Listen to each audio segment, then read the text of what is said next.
Today is Monday, September 6th, 2021. Welcome into DIRTRACKR Daily. I'm Justin Fiedler. Hope you're enjoying this Labor Day Monday. Coming up, we check off on all the major racing series and events from the weekend, including the World of Outlaws at Skagit, All-Stars at Attica, plus the Lucas and Outlaw late model shows and more. Before we dive in, if you like what I'm doing here, please subscribe to the show, leave a review, and hit those follow and notification buttons depending on where you consume this. Make sure to follow at DIRTRACKR on Twitter, Instagram, Facebook, and TikTok. And don't forget, DIRTRACKR.com has a bunch more cool dirt racing stuff. Now let's get going. With 3 nights at Skagit Speedway now in the books for the World of Outlaws sprint cars, Brad Sweet's points lead has grown just a little bit more over David Gravel and Carson Macedo. He gained 4 points on Gravel and 8 points on Macedo, so now it's 124 and 168 respectively. We had 3 different winners through the weekend, with James McFadden leading all 30 laps on Friday night, topping Sheldon Haudenschild, Gravel, Donnie Schatz, and Sweet. McFadden was able to keep Sheldon at bay through lap traffic and down the stretch. It was his second win of 2021. On Saturday night, Gravel led the first 21 laps from the pole, but Sweet ran him down in lap traffic from the third starting spot and took the lead with 9 to go. Sweet then drove away to his first career Skagit win.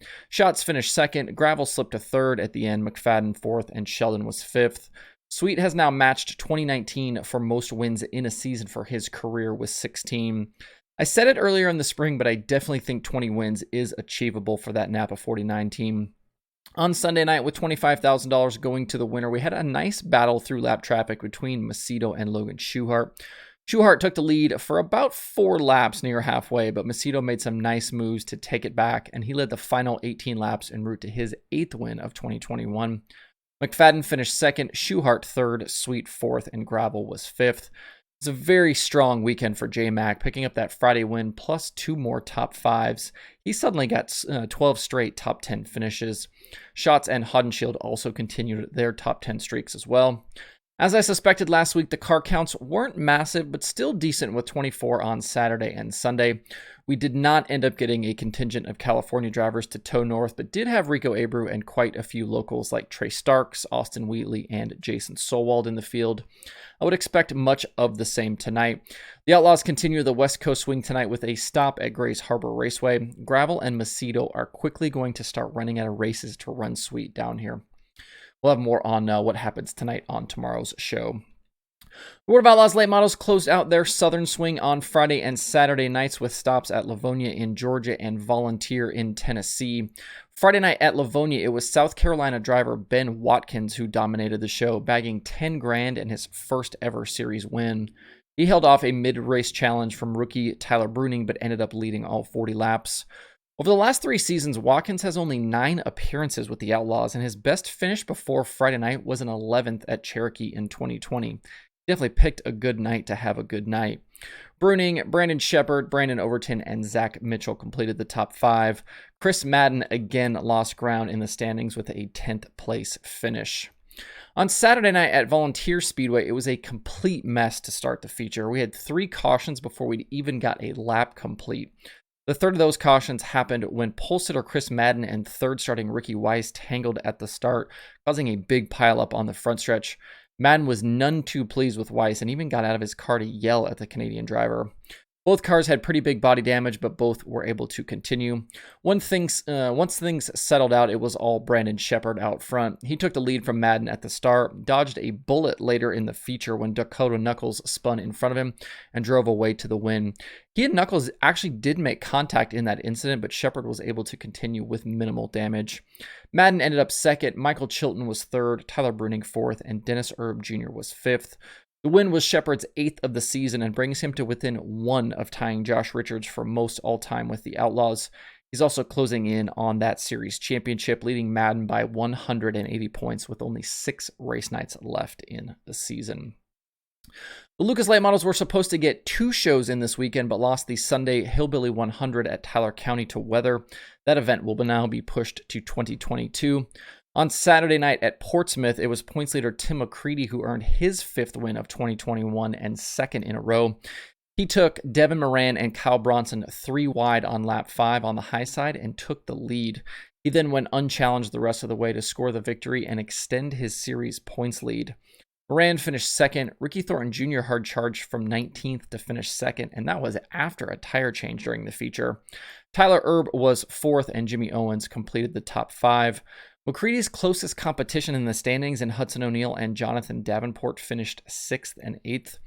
So with the late model Knoxville Nationals up next, T-Mac has stretched the points lead to 270 now over JD, while O'Neill is now only 5 points behind Superman for that second spot. McCready hasn't finished outside the top 5 since I-80 on July 22nd. He's getting hot and at just the right time to try and take down this championship.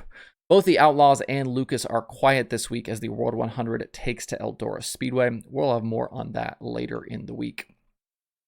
For the All-Star Circuit of Champions, it was an Attica doubleheader on Friday and Saturday. Tyler Courtney's massive 300-plus points lead in the standings means we're basically just racing for wins at this point. Friday night, though, we did see some rare mistakes from Sunshine this season.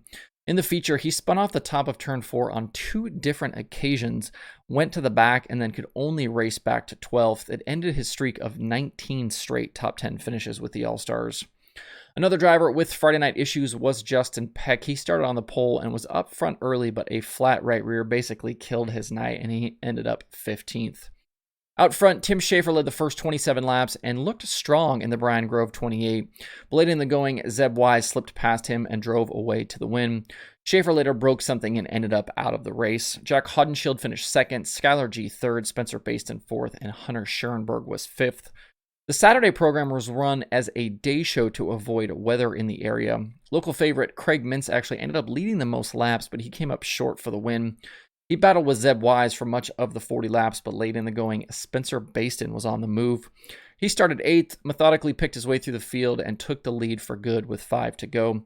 It was Baston's second All-Star win of the year. Wise finished second, Courtney was third, Mintz fourth, and Justin Peck finished fifth.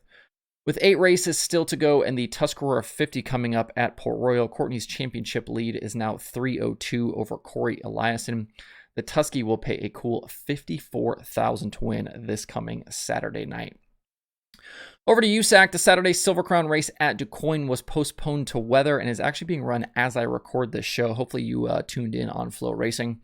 Yesterday, though, we did get to see the midgets at Angel Park for the Firemen's Nationals.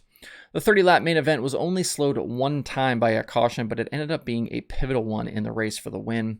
Kenan McIntosh lost his engine inside 10 to go, and that created a short run to the finish. On the restart, Tanner Thorson went third to the lead, getting by teammates Justin Grant and Thomas Meserol. He cruised over the final 8 laps to snag his 7th win of the season. Teamez, Grant, Chris Windham, and Logan Seavey were the rest of the top 5. With both Windham and Emerson Axsom finishing ahead of Buddy Kofoid in the race, the championship battle got even cozier. Kofoid's lead over Axsom is now only 9 points, with Windham 25 back in third. 3 nights for the USAC Nationals at Huset's are up next for the midgets, and they will be key, I think, in the title fight as the season enters these final months. With the Super DIRTRACKR Series on Saturday night at Lebanon Valley Speedway, Andy Becchetti was the guy to beat for much of the night. He was penalized late, though, on a restart for jumping the start and got sent back a row, but even that couldn't slow him down. Following a caution with less than 10 laps left, Becchetti took back the lead from Stewart Friesen and drove away to the $25,000 victory. Shepard also slipped by Friesen late to finish second, with Stewie third. We talked last week about the issue with Friesen leading the series point standings and what might happen if he still isn't a registered series full-timer, but quietly now that problem has been resolved. It's in the rule book, but series full-timers have been awarded bonus points for their appearances at DIRTRACKR sanctioned events this season outside of the main series races.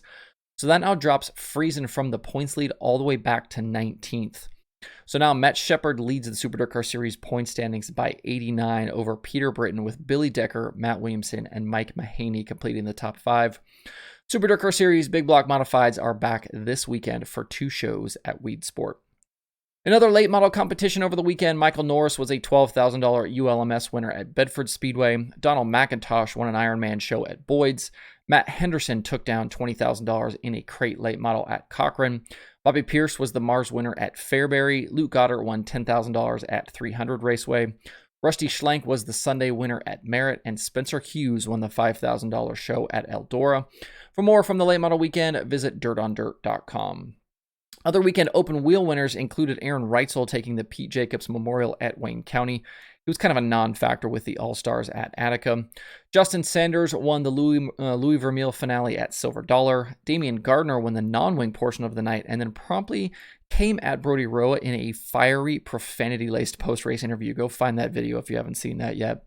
Gavin Boschel won the Power Eye Midget race at Lake Ozark. Brent Marks won Friday at Williams Grove. Alan Crimes and Tyler Esch split the Lincoln features. Lance DeWeese won at Port Royal, and Critter Malone bagged an MSCS win at Hobstop. For more from the Open Wheel Weekend, visit tjslideways.com. And there are 14 shows on the streaming schedule for this Labor Day Monday, with some that were meant for today and others that were postponed from the weekend. Dirt Track Digest has 3 shows across Thunder Mountain, Utica Rome, and Big Diamond. Dirt Vision has the Outlaws from Grace Harbor. Fast 4 has Outlaw Carts from Cycleland. Flow Racing has a bunch of stuff, including that Silver Crown race I already mentioned, sprint cars at Port Royal, the USAC CRA at Petaluma, and more. Plus, the Super Nationals are starting at Boone Speedway on Speed Sport.